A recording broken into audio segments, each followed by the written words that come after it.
5. दाब। दाब प्रेशर किसी सतह के एकांक क्षेत्रफल पर लगने वाले बल को दाब कहते हैं। अर्थात दाब P बराबर F/A बराबर पृष्ठ के लंबवत बल बटे पृष्ठ का क्षेत्रफल। दाब का SI मात्रक N/m² होता है, जिसे पास्कल PA भी कहते हैं। दाब एक अदिश राशि है। वायुमंडलीय दाब एटमॉस्फेरिक प्रेशर। सामान्यतया वायुमंडलीय दाब वो दाब होता है जो पारे के 76 सेंटीमीटर लंबे कॉलम के द्वारा 0 डिग्री सेल्सियस पर 45 डिग्री अक्षांश पर समुद्र तल पर लगाया जाता है। ये 1 वर्ग सेंटीमीटर अनुप्रस्थ काट वाले पारे के 76 सेंटीमीटर लंबे कॉलम के भार के बराबर होता है। वायुमंडलीय दाब का SI मात्रक बार होता है। 1 बार बराबर 10⁵ N/m²। वायुमंडलीय दाब 10⁵ न्यूटन प्रति मीटर स्क्वायर अर्थात 1 बार के बराबर होता है।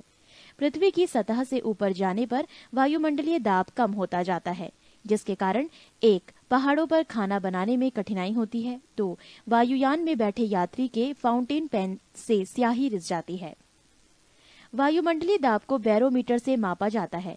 इसकी सहायता से मौसम संबंधी पूर्व अनुमान भी लगाया जा सकता है। बैरोमीटर का पाठ्यांक जब एकाएक नीचे गिरता है तो आंधी आने की संभावना होती है। बैरोमीटर का पाठ्यांक जब धीरे धीरे नीचे गिरता है तो वर्षा होने की संभावना होती है। बैरोमीटर के पाठ्यांक जब धीरे धीरे ऊपर चढ़ता है तो दिन साफ रहने की संभावना होती है। द्रव में दाब प्रेशर इन लिक्विड।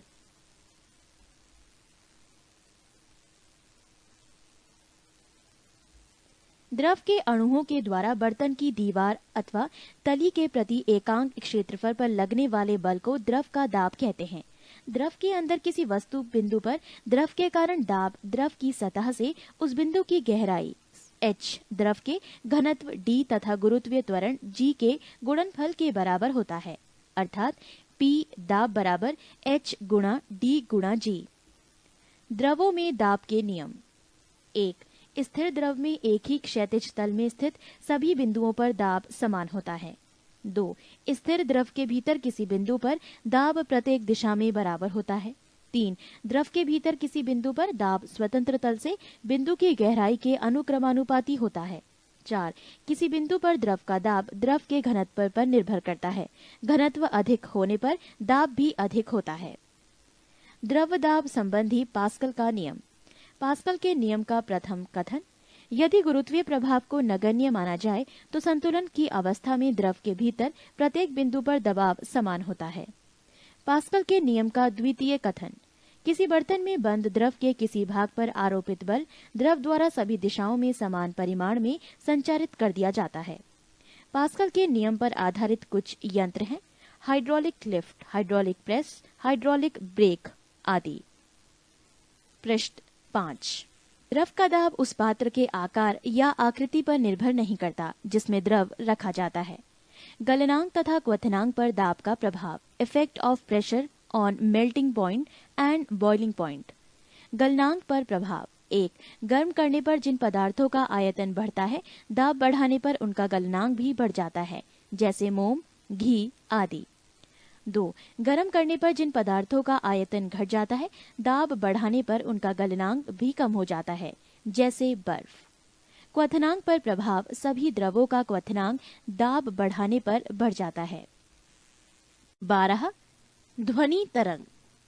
ध्वनि तरंग अनुदैर्ध्य यांत्रिक तरंगें होती हैं, जिन यांत्रिक तरंगों की आवृत्ति 20 हर्ट्ज से 20,000 हर्ट्ज के बीच होती है। उनकी अनुभूति हमें अपने कानों के द्वारा होती है और इन्हें हम ध्वनि के नाम से पुकारते हैं। ध्वनि तरंगों का आवृत्ति परिसर। 1. अपश्रव्य तरंगे, इनफ्रासोनिक वेव्स। 20 हर्ट्ज से नीचे की आवृत्ति वाली ध्वनि तरंगों को अपश्रव्य तरंगे कहते हैं। इसे हमारा कान सुन नहीं सकता है। इस प्रकार की तरंगों को बहुत बड़े आकार के स्रोतों से उत्पन्न किया जा सकता है। 2. श्रव्य तरंगे, ऑडिएबल वेव्स। 20 हर्ट्ज से 20,000 हर्ट्ज के बीच की आवृत्ति वाली तरंगों को श्रव्य तरंग कहते हैं। इन तरंगों को हमारा कान सुन सकता है। 3. पराश्रव्य तरंगे, अल्ट्रासोनिक वेव। 20,000 हर्ट्ज से ऊपर की तरंगों को पराश्रव्य तरंगे कहा जाता है। मनुष्य के कान इसे नहीं सुन सकता है, परंतु कुछ जानवर जैसे कुत्ता, बिल्ली, चमगादड़ आदि इसे सुन सकते हैं। इन तरंगों को गाल्टन की सीटी के द्वारा तथा दाब वैद्युत प्रभाव की विधि द्वारा क्वार्ट्ज के क्रिस्टल के कंपनों से उत्पन्न करते हैं। इन तरंगों की आवृत्ति बहुत ऊंची होने के कारण इसमें बहुत अधिक ऊर्जा होती है। साथ ही इनका तरंग दैर्ध्य छोटी होने के कारण इन्हें एक पतले किरण पुंज के रूप में बहुत दूर तक भेजा जा सकता है। पराश्रव्य तरंगों के उपयोग। 1. संकेत भेजने में 2. समुद्र की गहराई का पता लगाने में 3. कीमतों, कपड़ों, वायुयान तथा घड़ियों के पुर्जों को साफ करने में 4. कल कारखानों की चिमनियों से काले हटाने में 5. दूध के अंदर के हानिकारक जीवाणुओं को नष्ट करने में 6. गठिया रोग के उपचार एवं मस्तिष्क के ट्यूमर का पता लगाने में। ध्वनि की चाल, स्पीड ऑफ साउंड। विभिन्न माध्यमों में ध्वनि की चाल भिन्न भिन्न होती है। किसी माध्यम में ध्वनि की चाल मुख्यतः माध्यम की प्रत्यास्थता तथा घनत्व पर निर्भर करती है। ध्वनि की चाल सबसे अधिक ठोस में, उसके बाद द्रव में और उसके बाद गैस में होती है।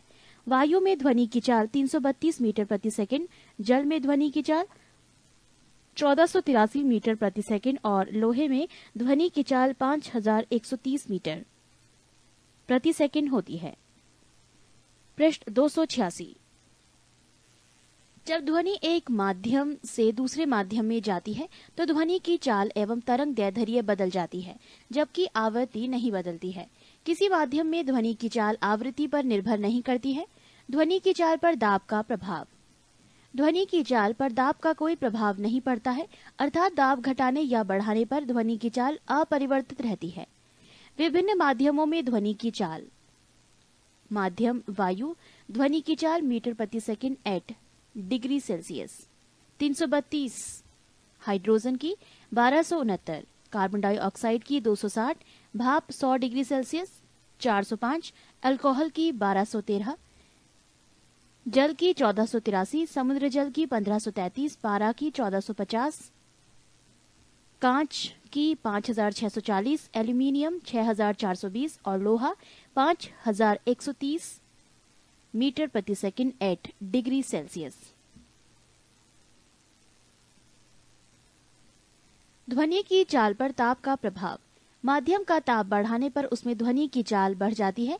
वायु में प्रति 1 डिग्री सेल्सियस ताप बढ़ाने पर ध्वनि की चाल 0.61 मीटर प्रति सेकंड बढ़ जाती है। ध्वनि की चाल पर आर्द्रता का प्रभाव। नमी युक्त वायु का घनत्व शुष्क वायु के घनत्व से कम होता है, अतः शुष्क वायु की अपेक्षा नमी युक्त वायु में ध्वनि की चाल अधिक होती है। ध्वनि के लक्षण, कैरेक्टरिस्टिक्स ऑफ साउंड। ध्वनि के मुख्यतः 3 लक्षण होते हैं, 1 तीव्रता, 2 तारतत्व और 3 गुणता। 1 तीव्रता, इंटेंसिटी। तीव्रता ध्वनि का वो लक्षण है जिसके कारण ध्वनि धीमी या तेज सुनाई पड़ती है। माध्यम के किसी बिंदु पर ध्वनि की तीव्रता उस बिंदु पर एकांक क्षेत्रफल से प्रति सेकंड तल के लंबवत गुजरने वाली ऊर्जा के बराबर होती है। ध्वनि की तीव्रता व्यक्त करने का मात्रक बेल है। ध्वनि की निरपेक्ष तीव्रता को वॉट मीटर की पावर -2 WM² -2 में व्यक्त किया जाता है। बेल एक बड़ा मात्रक है, अतः व्यवहार में इससे छोटा मात्रक डेसिबल डीबी व्यक्त होता है, जो बेल का 10वां भाग है। ध्वनि की तीव्रता स्रोत से दूरी के वेग के व्युत्क्रमानुपाती आयाम के वर्ग के अनुक्रमानुपाती आवृत्ति के वर्ग के अनुक्रमानुपाती तथा माध्यम के घनत्व के अनुक्रमानुपाती होता है। 2 तारत्व, पिच। तारत्व ध्वनि का वो लक्षण है जिससे ध्वनि की मोटी ग्रेव या पतली श्रिल कहा जाता है। तारत्व आवृत्ति पर निर्भर करता है। ध्वनि की आवृत्ति अधिक होने पर तारत्व अधिक होता है एवं ध्वनि पतली श्रिल होती है। वो आवृत्ति कम होने पर तारत्व कम होता है एवं ध्वनि मोटी ग्रेव होती है। 3 गुणता, क्वालिटी। ध्वनि का वो लक्षण जिसके कारण हमें समान प्रबलता तथा समान तारत्व की ध्वनियों में अंतर प्रतीत होता है, गुणता कहलाता है। ध्वनि की गुणता सनादी स्वरों की संख्या, क्रम तथा आपेक्षिक तीव्रता पर निर्भर करती है।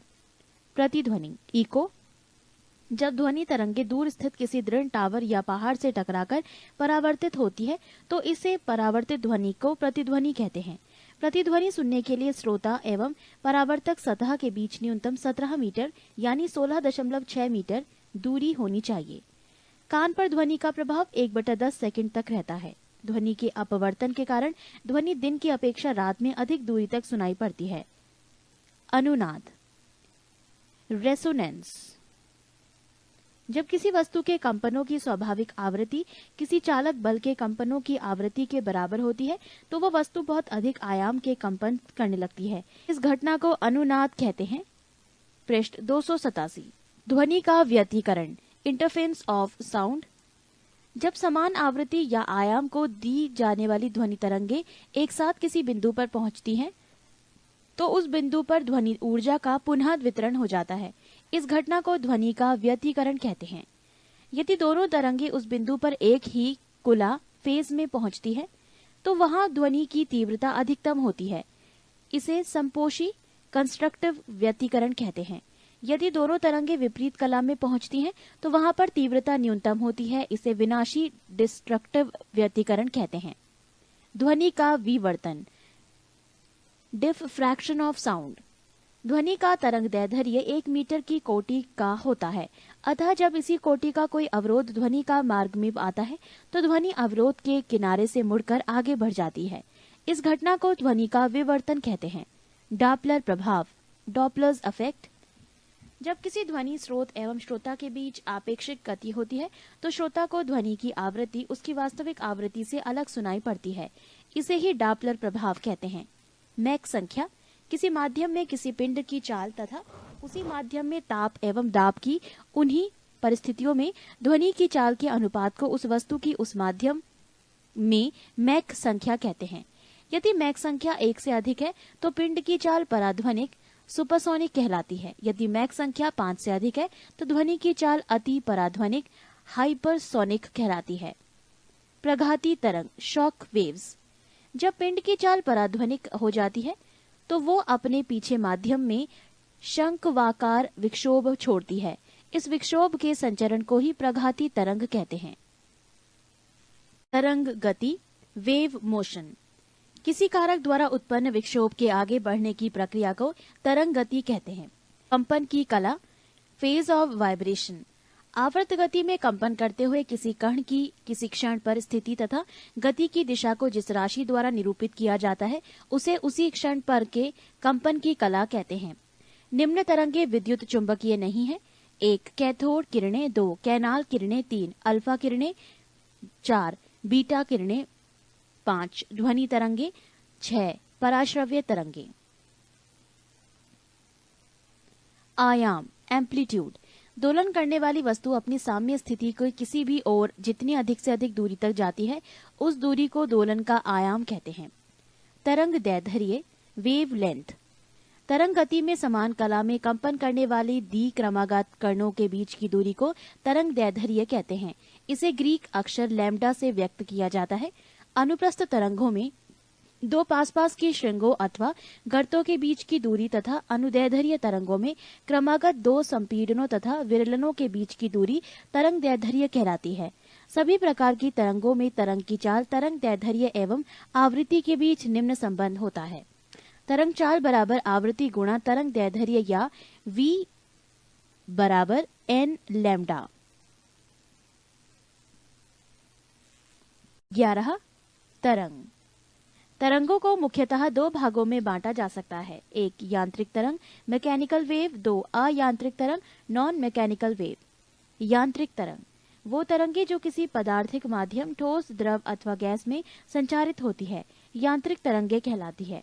यांत्रिक तरंगों को मुख्यतः 2 भागों में बांटा गया है। 1 अनुदैर्ध्य तरंग, लॉन्गिट्यूडिनल वेव्स, 2 अनुप्रस्थ तरंग, ट्रांसवर्स वेव्स।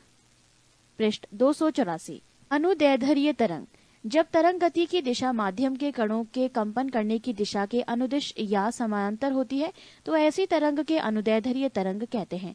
ध्वनि अनुदैर्ध्य तरंग का उदाहरण है। अनुप्रस्थ तरंग, जब तरंग गति की दिशा माध्यम के कणों के कंपन करने की दिशा के लंबवत होती है तो इस प्रकार की तरंगों को अनुप्रस्थ तरंग कहते हैं। अयांत्रिक तरंग या विद्युत चुंबकीय तरंग, इलेक्ट्रोमैग्नेटिक वेव्स, वैसी तरंगी जिसके संचरण के लिए किसी माध्यम की आवश्यकता नहीं होती है, अर्थात तरंगे निर्वात में भी संचारित हो सकती हैं, उन्हें विद्युत चुंबकीय या अयांत्रिक तरंग कहते हैं। सभी विद्युत चुंबकीय तरंग एक ही चाल से चलती है जो प्रकाश की चाल के बराबर होती है। सभी विद्युत चुंबकीय तरंग फोटोन की बनी होती हैं। विद्युत चुंबकीय तरंगों का तरंग दैर्ध्य परिसर 10 की पावर -14 मीटर से लेकर 10 की पावर 4 मीटर तक होता है। विद्युत चुंबकीय तरंगों के गुण: 1. ये उदासीन होती हैं। 2. ये अनुप्रस्थ होती हैं। 3. ये प्रकाश के वेग से गमन करती है। 4. इसके पास ऊर्जा एवं संवेग होती है। 5. इसकी अवधारणा मैक्सवेल के द्वारा प्रतिपादित किया गया। प्रमुख विद्युत चुंबकीय तरंगे: 1. गामा किरणें, विद्युत चुंबकीय तरंगे। खोजकर्ता बैकुरल, तरंग दैर्ध्य परिसर 10 की पावर -14 मीटर से 10 की पावर -10 मीटर। आवृत्ति परिसर हर्ट्ज 10 की पावर 20 से 10 की पावर 18 तक। उपयोग: इसके वेधन क्षमता अत्यधिक होती है। इसका उपयोग नाभिकीय अभिक्रिया तथा कृत्रिम रेडियोधर्मिता में की जाती है। 2. विद्युत चुंबकीय तरंगे, एक्स किरणें। खोजकर्ता रॉन्जन, तरंग दैर्ध्य 10 की पावर -10 मीटर से 10 की पावर -8 मीटर तक। आवृत्ति परिसर 10 की पावर 18 से 10 की पावर 16 तक। उपयोग: चिकित्सा एवं औद्योगिक क्षेत्र में इसका उपयोग किया जाता है। 3. पराबैंगनी किरणें। खोजकर्ता रिटर, तरंग दैर्ध्य परिसर 10 की पावर -8 मीटर से 10 की पावर -7 मीटर तक। आवृत्ति परिसर 10 की पावर 14 तक। उपयोग: सिकाई करने, प्रकाश वैद्युत प्रभाव को उत्पन्न करने, बैक्टीरिया को नष्ट करने में किया जाता है। 4. दृश्य विकिरण। खोजकर्ता न्यूटन, तरंग दैर्ध्य परिसर 3.9 गुणा 10 की पावर -7 मीटर से 7.8 गुणा 10 की पावर -7 मीटर तक। आवृत्ति 10 की पावर 14 से 10 की पावर 12 तक। उपयोग: इससे हम वस्तुएं दिखलाई पड़ती है। 5. अवरक्त विकिरण। खोजकर्ता हर्शेल, तरंग दैर्ध्य परिसर 7.8 गुणा 10 की पावर -7 से 10 की पावर -3 मीटर तक। आवृत्ति परिसर हर्ट्ज 10 की पावर 12 से 10 की पावर 10 हर्ट्ज तक। उपयोग: ये किरणें ऊष्मीय विकिरण है। ये जिस वस्तु पर पड़ती हैं उसका ताप बढ़ जाता है। इसका उपयोग कोहरे में फोटोग्राफी करने एवं रोगियों की सेकाई करने में किया जाता है। 6. लघु रेडियो तरंगे या हर्ट्जियन तरंगे। खोजकर्ता हेनरिक हर्ट्ज, तरंग दैर्ध्य परिसर 10 की पावर -3 मीटर से 1 मीटर तक। आवृत्ति परिसर 10 की पावर 10 से 10 की पावर 8 तक। उपयोग: रेडियो, टेलीविजन एवं टेलीफोन में इसका उपयोग होता है। 7.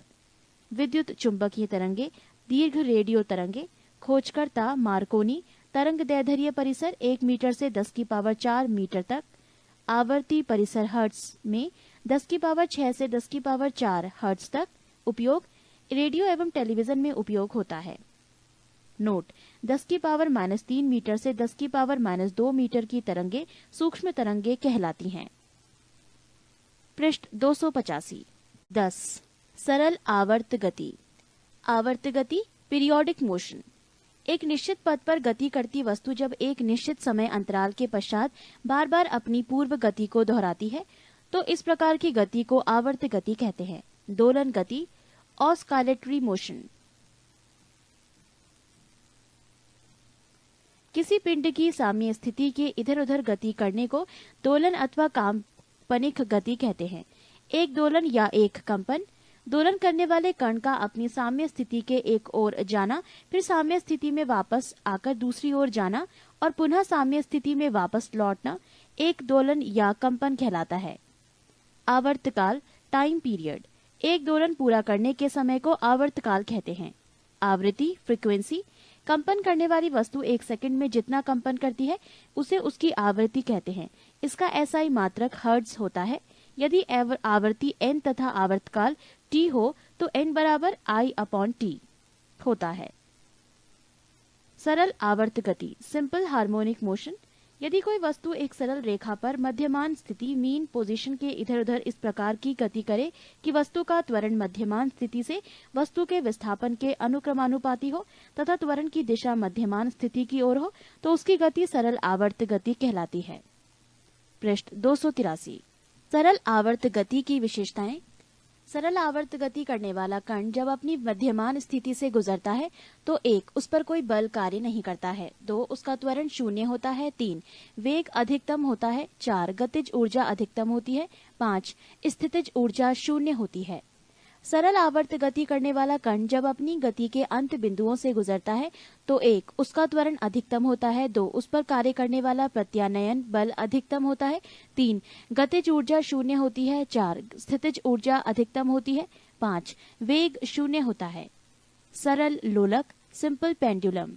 यदि एक भारहीन व लंबाई में न बढ़ने वाली डोरी के निचले सिर से पदार्थ के किसी गोल परंतु भारी कण को लटकाकर डोरी को किसी दृढ़ आधार से लटका दे तो इस समायोजन को सरल लोलक कहते हैं। यदि लोलक बॉब को साम्य स्थिति से थोड़ा विस्थापित करके छोड़ दे तो इसकी गति सरल आवर्त गति होती है। यदि डोरी का प्रभावी लंबाई I एवं गुरुत्वीय त्वरण G हो तो सरल लोलक का आवर्तकाल T बराबर 2 पाई ब्रैकेट L/G होता है। इसे निम्न निष्कर्ष निकलते हैं। 1. T directly proportional bracket L अर्थात लंबाई बढ़ने पर T बढ़ जाएगा। यही कारण है कि यदि कोई लड़की झूला झूलते झूलते खड़ी हो जाए तो उसका गुरुत्व केंद्र ऊपर उठ जाएगा और प्रभावी लंबाई घट जाएगी, जिससे झूले का आवर्तकाल घट जाएगा, अर्थात झूला जल्दी जल्दी दोलन करेगा। 2. आवर्तकाल लोलक के द्रव्यमान पर निर्भर नहीं करता है, अतः झूलने वाली लड़की की बगल में कोई दूसरी लड़की आकर बैठ जाए तो आवर्तकाल पर कोई प्रभाव नहीं पड़ेगा। 3. T directly proportional bracket L/G, यानी किसी लोलक घड़ी को पृथ्वी तल से ऊपर या नीचे ले जाया जाए तो घड़ी का आवर्तकाल T बढ़ जाता है, अर्थात घड़ी सुस्त हो जाती है, क्योंकि पृथ्वी तल से ऊपर या नीचे जाने पर G का मान कम होता है। 4.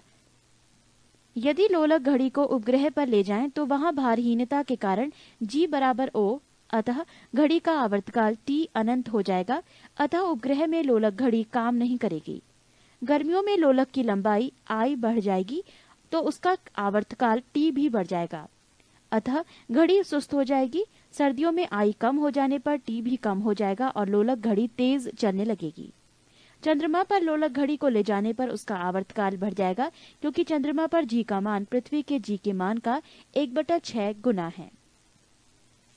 9. प्रत्यास्थता। प्रत्यास्थता इलास्टिसिटी। प्रत्यास्थता पदार्थ का वो गुण है जिसके कारण वस्तु उस पर लगाए गए बाह्य बल से उत्पन्न किसी भी प्रकार के परिवर्तन का विरोध करती है तथा जैसे ही बल हटा लिया जाता है वो अपनी पूर्व अवस्था में वापस आ जाती है।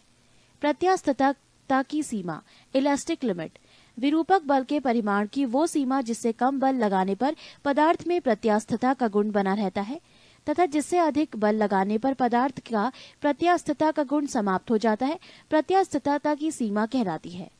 विकृति स्ट्रेन। किसी तार पर विरूपक बल लगाने पर उसकी प्रारंभिक लंबाई L में वृद्धि I होती है तो I/L को विकृति कहते हैं। प्रतिबल स्ट्रेस। प्रति एकांक क्षेत्रफल पर लगाए गए बल को प्रतिबल कहते हैं। प्रत्यास्थता का यंग मापांक यंग्स मॉड्यूल्स ऑफ इलास्टिसिटी। प्रतिबल और विकृति के अनुपात को तार के पदार्थ की प्रत्यास्थता का यंग मापांक कहते हैं।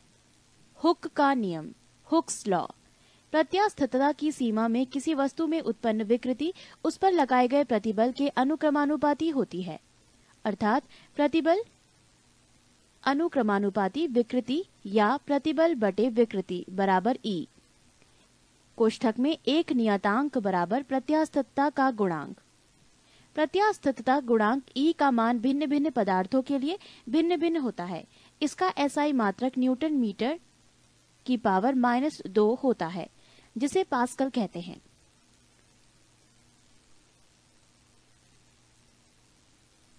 यंग का प्रत्यास्थता गुणांक Y बराबर अनुदैर्ध्य प्रतिबल बटे अनुदैर्ध्य विकृति।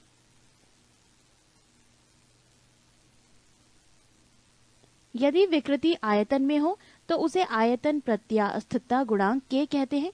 अपरूपण विकृति हेयर के लिए इसे दृढ़ता गुणांक यानी एटा कहते हैं।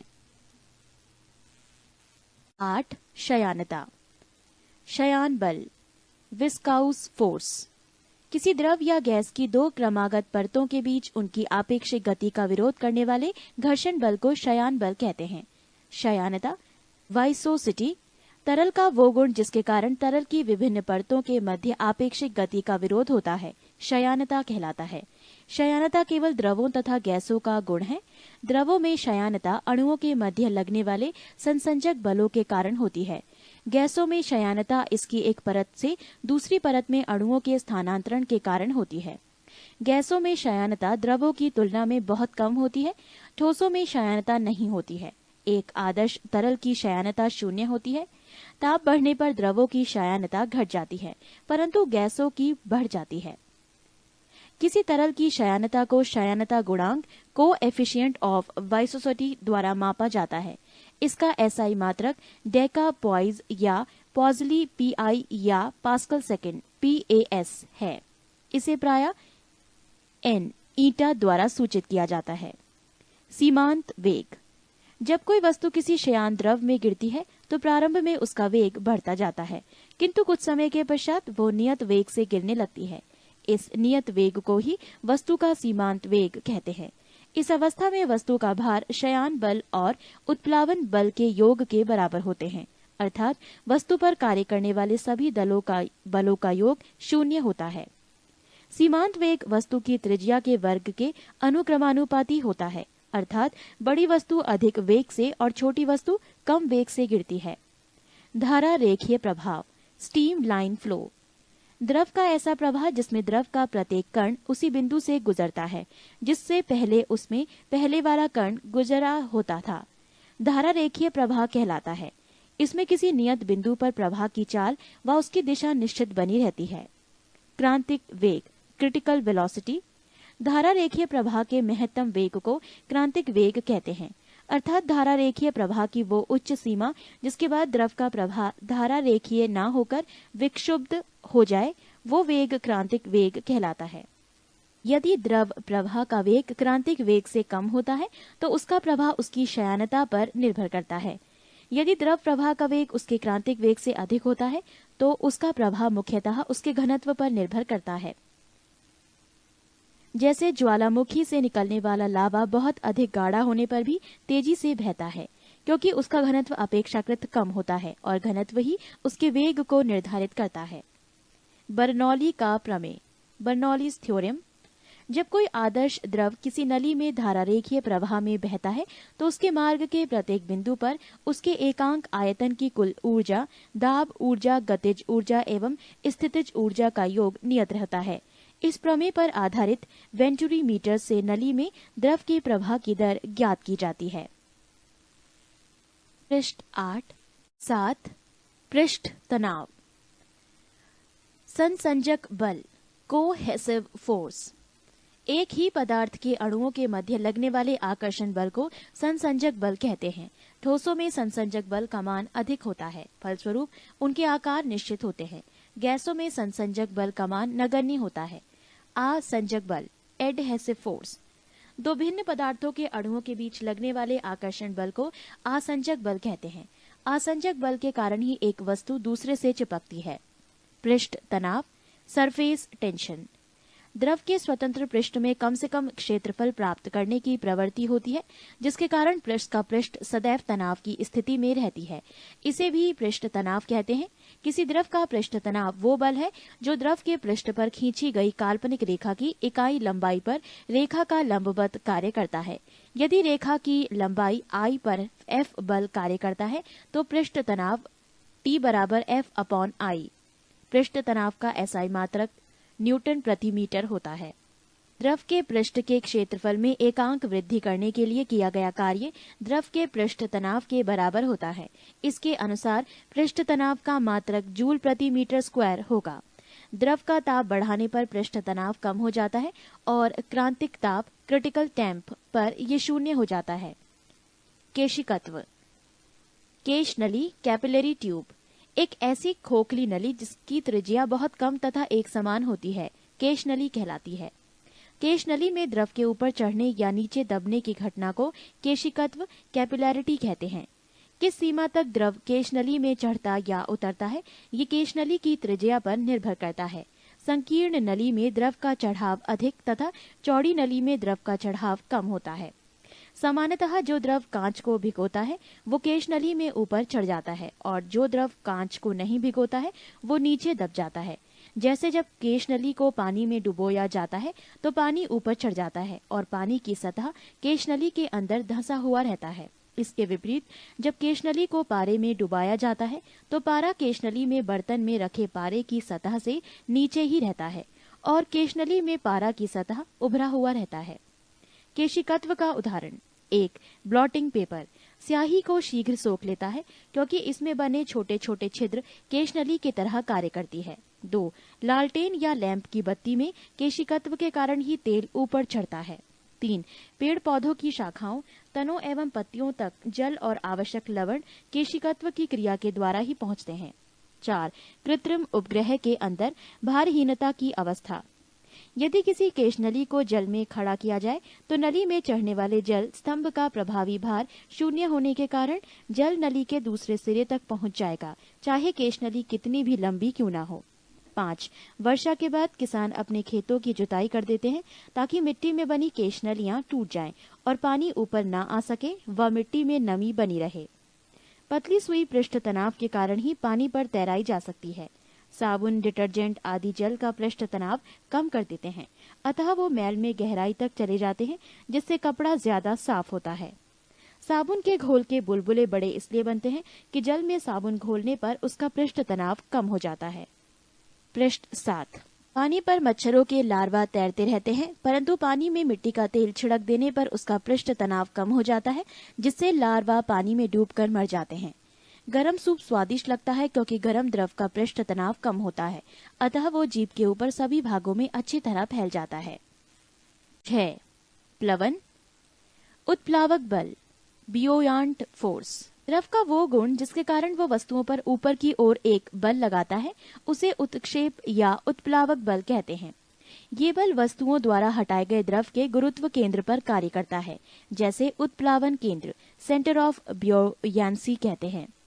इसका अध्ययन सर्वप्रथम आर्किमिडीज ने किया था।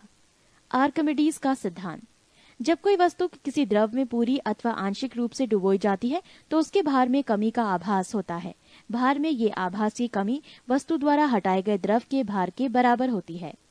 प्लवन का नियम: 1. संतुलित अवस्था में तैरने पर वस्तु अपने भार के बराबर द्रव विस्थापित करती है। 2. ठोस का गुरुत्व केंद्र तथा हटाए गए द्रव का गुरुत्व केंद्र दोनों एक ही ऊर्ध्वाधर रेखा में होने चाहिए। घनत्व डेंसिटी द्रव्यमान बटे आयतन, इसका एसआई मात्रक किलोग्राम मीटर की पावर -3 होता है। आपेक्षिक घनत्व रिलेटिव डेंसिटी वस्तु का घनत्व बटे 4 डिग्री सेल्सियस पर पानी का घनत्व। आपेक्षिक घनत्व एक अनुपात है, अतः इसका कोई मात्रक नहीं होता है। आपेक्षिक घनत्व को हाइड्रोमीटर से मापा जाता है।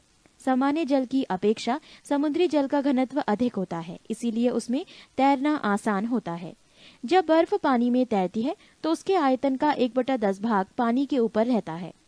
किसी बर्तन में पानी भरा है और उस पर बर्फ तैर रही है। जब बर्फ पूरी तरह पिघल जाएगी तो पात्र में पानी का तल बढ़ता नहीं है, पहले के समान ही रहता है। दूध की शुद्धता दुग्ध मापी लैक्टोमीटर से मापी जाती है। मिथ केंद्र मेटा सेंटर तैरती हुई वस्तु द्वारा विस्थापित द्रव के गुरुत्व केंद्र को उत्प्लावन केंद्र कहते हैं। उत्प्लावन केंद्र से जाने वाली ऊर्ध्व रेखा जिस बिंदु पर वस्तु के गुरुत्व केंद्र से जाने वाली प्रारंभिक ऊर्ध्व रेखा को काटती है उसे मिथ केंद्र कहते हैं। तैरने वाली वस्तु के स्थायी संतुलन के लिए शर्तें: 1. मिथ केंद्र गुरुत्व केंद्र के ऊपर होना चाहिए। 2. वस्तु का गुरुत्व केंद्र तथा हटाए गए द्रव का गुरुत्व केंद्र अर्थात उत्प्लावन केंद्र दोनों को एक ही ऊर्ध्वाधर रेखा में होना चाहिए। पृष्ठ 6